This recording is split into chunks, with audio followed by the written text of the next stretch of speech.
Lord Krishna says that the parampara got corrupted.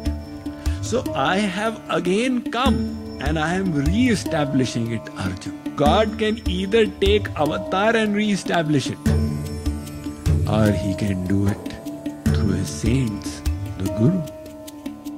One anthropologist went to Africa. He was working with the pygmies in Congo. And he took this pygmy called Kenge and got him out. Now they live in dense forests where they never see the horizon. So he remembers taking him out of the forest. And there on the flat land, some buffaloes were there in a distance. The pygmy asked, "What kind of insects are those?" The anthropologist said, "They are buffaloes." The pygmy said, "Are you making fun of me? How can they be buffaloes? They look like insects." And that is when the anthropologist realized, this pygmy has never seen long distance. So what we assume to be natural, that when you see objects from far they seem small, is a complete revelation to him. Just because we see an ungulate from far, we will not think it to be an insect. But the pygmy has his own perspective. So we all have our relative perspectives, but through which we see the world. Now Einstein, of course, in his time was recognized as a genius. But very few people know he almost lost that title to a horse called Clever Hans. In the year 1891, a gentleman in Germany called Wilhelm van Osten, he trained his stallion, educated him so that the stallion could answer the questions of human beings.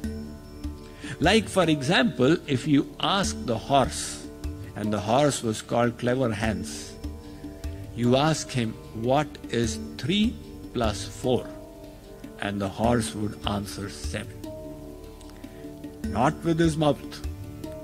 The moment the question was over, the horse would start tapping its hoof. And it would stop when the answer was complete. So that caused such a stir all over Berlin. People were shocked.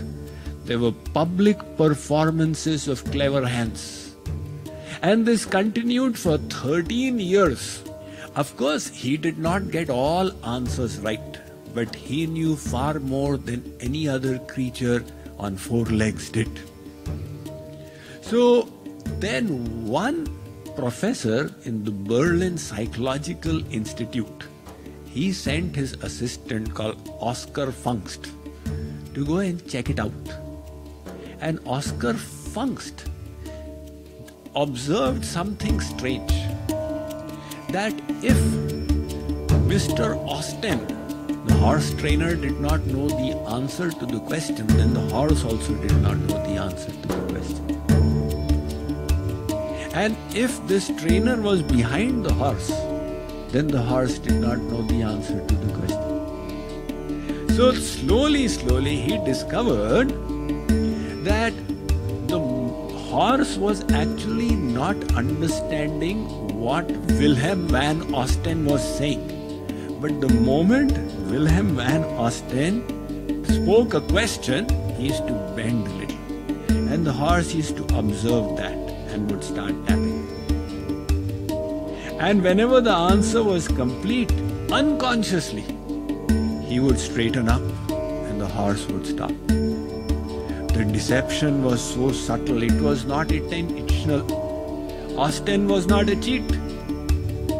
And the horse was only observing its master's behavior and responding to it. So this is the subjective way in which we all look at the world. Now you may laugh at clever hands, but all of us are stuck in our little paradigms. And if we wish to know the absolute truth, then the ascending process of knowledge is insufficient. Every year, thousands of self-help books get published in the market. How to think positive, how to give up negative, etc. They are all good, they are all useful. But how do you know they are not free from error? On the other hand, if you adopt the descending process of knowledge, the problem gets solved. How did you learn physics? You went to a teacher who knew, and to the textbooks that were written by the teachers. So on day one itself, you accessed proper knowledge and started reading it. So Lord Krishna says that this knowledge which I gave to Brahma and I gave to the sun god, and it started getting passed down. But the problem arose that with time it started getting corrupted, the parampara. Why? The guru was giving good knowledge, but the disciple was understanding as per his intellect. Munde munde matir bhinna tunde tunde saraswati. So likewise, Lord Krishna says that the parampara got corrupted. So I have again come and I am re-establishing it, Arjun. God can either take avatar and re-establish it, or he can do it through his saints, the Guru. So we have here the knowledge that Lord Krishna gave to Arjun,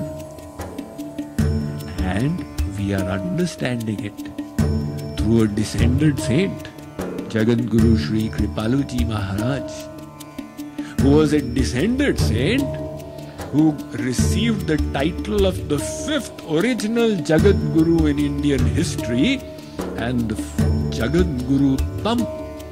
So the supreme spiritual personality in the last few hundred years, the knowledge he gave, it is through the light of that knowledge that we are accessing the divine verses of the Bhagavad Gita.